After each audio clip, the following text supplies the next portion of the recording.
Is your speed in water unmatched? Does your breaststroke leave your opponents in last place? Maybe you're ready for a different challenge. So, what if you jumped into a pool full of honey? In 2005, Professor Edward Kussler received the IG Nobel Prize for comparing swimming speeds in syrup versus water. He found that although the syrup was denser than water, the swimmer's increased motion made the liquid more viscous or flow more easily. So as the swimmers kept moving, the syrup became just as easy to swim through as water. But if you stop moving, made from nectar, honey is the result of tireless work and millions of flowers. Each bee collects nectar from flowers and stores it inside its extra stomach, known as its crop. After it mixes with enzymes inside the bee, the new chemical is ready for long-term storage.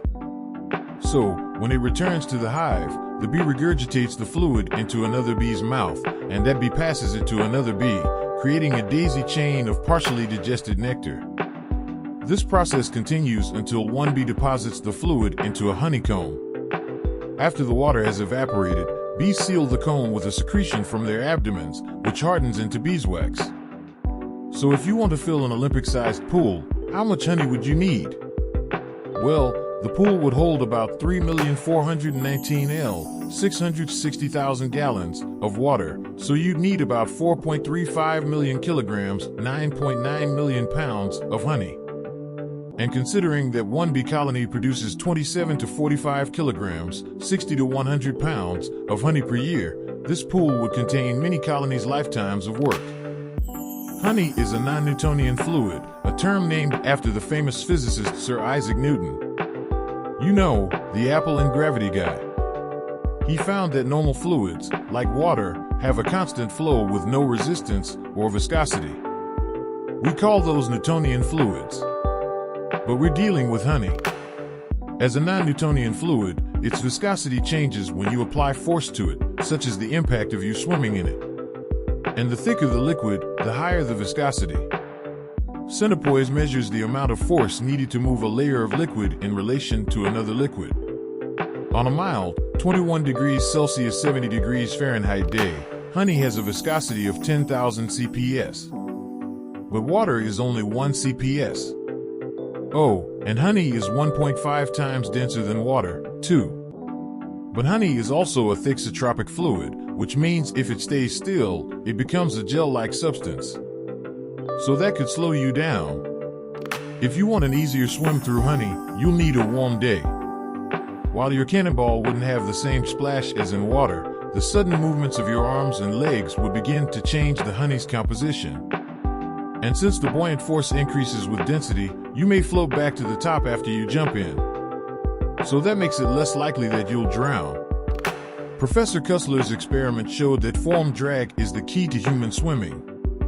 Your form, or shape, affects the drag on your body when you're moving through a fluid, like swimming through honey. Streamlined shapes have less drag when they move through fluids.